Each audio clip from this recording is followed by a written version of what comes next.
आज की वीडियो बड़ी इंटरेस्टिंग है। इस वीडियो में आपको एक ऐसे शाही किचन का खर्चा बताऊंगा जहां सालाना सिर्फ और सिर्फ किचन पर 9 करोड़ 70 लाख सालाना, 80 लाख महाना और 3.25 लाख रोजाना खर्च होता है। इसमें ना बिल्डिंग का किराया, ना बादशाह सलामत के बावर्चियों की तनख्वाह, ना ही किचन में किसी इंफ्रास्ट्रक्चर का खर्चा शामिल है। यह बादशाह सलामत सालाना 4 करोड़ 40 लाख रुपए की ग्रोसरी आइटम, 50 लाख रुपए के बेकरी आइटम और 1 करोड़ 20 लाख का मटन और बीफ, 1 करोड़ 30 लाख का चिकन, 70 लाख रुपए की मछलियां, प्रॉन्स और दीगर सी फूड खाते हैं।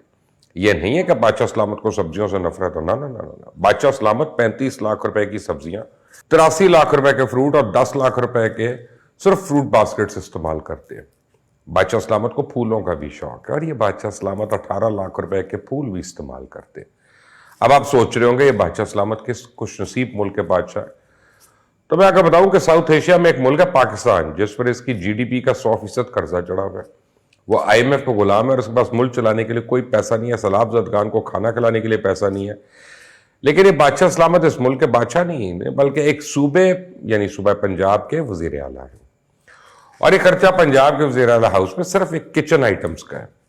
वो मुल्क जहां लोग गुर्बत में खुदकुशियां कर रहे हों, जहां लोगों के पास बिजली के बिल के देने के पैसे ना हो, जहां लोग अपनी सफेद पोशी छुपाने के लिए दिन में 8 की बजाय 16 घंटे काम करते हो, वो मुल्क जिसकी आबादी के 4 करोड़ लोग सैलाब के पानी में ना सिर्फ डूबे हुए हों, बल्कि इनके मवेशी, इनके घर, इनकी फसलें सब बर्बाद हो चुकी। और इस मुल्क के एक सूबे का वजीर आला सिर्फ किचन ग्रोसरी का 10 करोड़ रुपए का खर्चा हो, तो ऐसी सूरत में जो अल्फाज मेरी जुबान पे आ रहे हैं वो मैं अदा कर दूं तो आग लग जाए।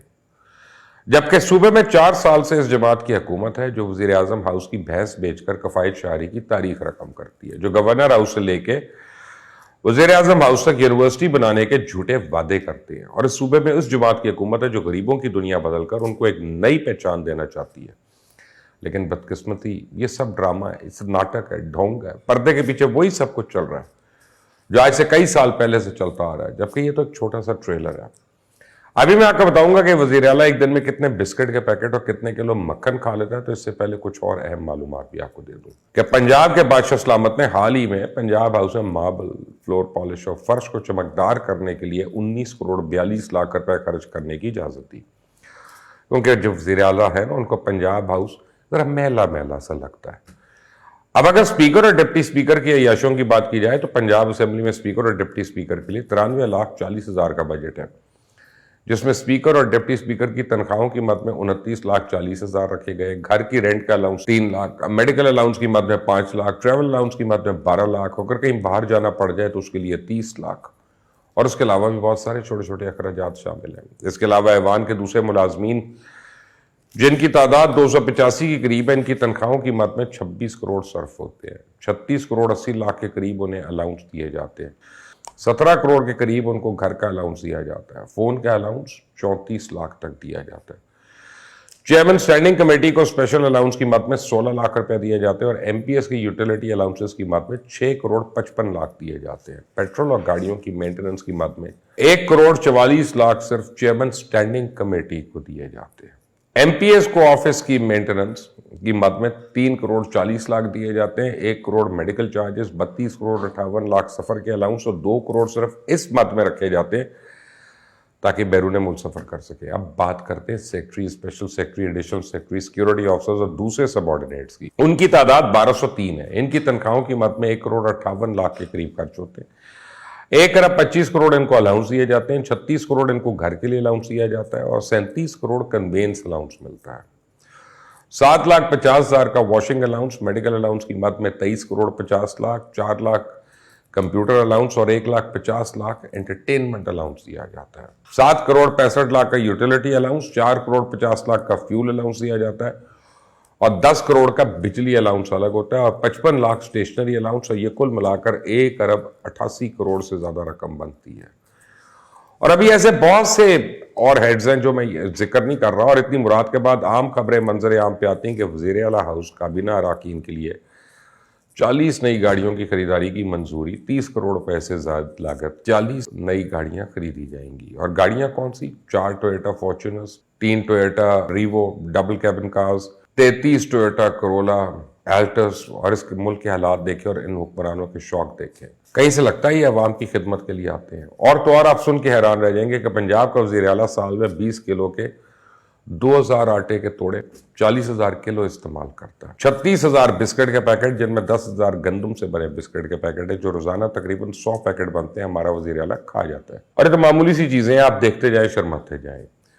वज़ीर आला पंजाब साहब 300 किलो एडमन नूरपुर का मक्खन, जबकि कई 100 किलो अलग चीज खा जाते हैं। उनको कावन गेट का चीज पसंद है। 1.5 करोड़ का चिकन लेने के बावजूद 3,000 पैकेट चिकन कनौर क्यूब्स के भी सालन में डलवाए जाते हैं। 1,500 कोल्ड ड्रिंक्स की 1.5 लीटर वाली बोतलें और 21,000 टन पैक कोल्ड ड्रिंक्स पी जाते हैं। मुझे तो ये भूख नहीं बल्कि हवस लग गई है। और तो और 3 करोड़ रुपए का सालाना गोश्त खरीदने के बाद 6,000 किलो दालें भी खरीदी जाती हैं और 40,000 अंडे सालाना वज़ीर आला साहब इस्तेमाल करते हैं। पता नहीं इतने अंडे खाते हैं या इतने अंडों पे बैठे रहते हैं। बहरहाल 600 किलो अचार हर महीने, 50 किलो और हर रोज तकरीबन 1.5 किलो अचार खा जाते हैं। और अगर इतना अचार खाना है तो फिर किसी और चीज़ की ज़रूरत ही नहीं होनी चाहिए। बहरहाल मौसूफ सिर्फ गोश्त, सब्जियां, मक्खन ही नहीं खाते बल्कि 100 किलो सादा पिस्ता, 120 किलो फ्राइड पिस्ता भी खाते हैं, 100 किलो काजू, 50 किलो इंजीर, 20 किलो देसी घी की रेवड़ियाँ खा जाते हैं। अब जिस मुल्क में एक सूबे का वज़ीर आला इतना सब कुछ खाता हो, फिर उस मुल्क को खाता पीता मुल्क होना चाहिए। लेकिन बदकिस्मती से ये मुल्क की गरीब आवाम को भी खा गए। जितना राशन वज़ीर आला हाउस मंगवाता है, इतने में तो पंजाब के 2 जिले जो सैलाब की जद में आए, इन सब के लिए राशन पूरा हो जाना है।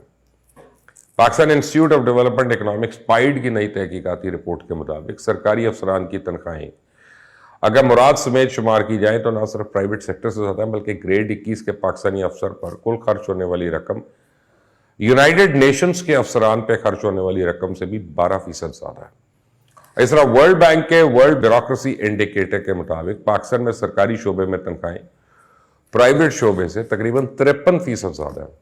और पाइड ने यह तहकीक अक़वाम मुत्तहिदा के इदारे UNDP के इश्तराक से की। और यह बता दूं कि यह रिसर्च 2021 की है, अब पता नहीं क्या हालात है। Pakistan institute of development economics की इस रिपोर्ट के मुताबिक सब कुछ सैलरी स्लिप पे नहीं लिखा होता, बल्कि इससे कई गुना ज्यादा मालियत कि मुराद गैर महसूस तरीके से सरकारी अफसरान तक पहुँचती है। इसलिए बेहतर है सरकारी अफसरान को तमाम मुराद कैश की शक्ल में दे दी जाए। तहकीक के मुताबिक एक ग्रेड 20 के अफसर की औसतन बुनियादी तनख्वाह तो सिर्फ 1,06,60 रुपए है, लेकिन असल में से हासिल मुराद और फायदे माहाना 7,29,511 रुपए के बराबर है।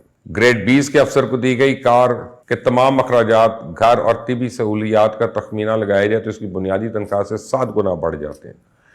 इसी तरह ग्रेड 21 के पाकिस्तानी अफसर की औसतन बुनियादी तनख्वाह 1,11,000 है, ताहम इसकी कार, घर और तिबी अखराजात के साथ इसको मिलने वाली माली फवायद माहाना तकरीबन 10 लाख रुपए तक पहुंच जाते हैं। गोया इनकी असल तनख्वाह बुनियादी तनख्वाह से 11 गुना जायद होती है। इस तरह ग्रेड 22 के एक सरकारी अफसर की औसतन बुनियादी तनख्वाह तो सिर्फ 1,23,000 रुपया बनती है, लेकिन इसे दरअसल 11 लाख रुपए के माली फवायद हर महीने दस्तियाब हैं। जबकि सरकारी मुलाजमीन की जेर इस्तेमाल रिहाइश गाहों की कुल कीमत 14.5 खरब 1.5 ट्रिलियन रुपए के बराबर है। इन तमाम मकानात को अगर हुकूमत किराए पे दे दे तो इससे सालाना तकरीबन 11 अरब रुपए किराए की मद में हुकूमत को हासिल होगा। अब आप खुद सोच लें कि हमारे पास चंद करोड़ नहीं है सैलाबज़दा इलाकों में देने के लिए। ये कैसी कौम है और ये कैसे बेशर्म हुक्मरान है।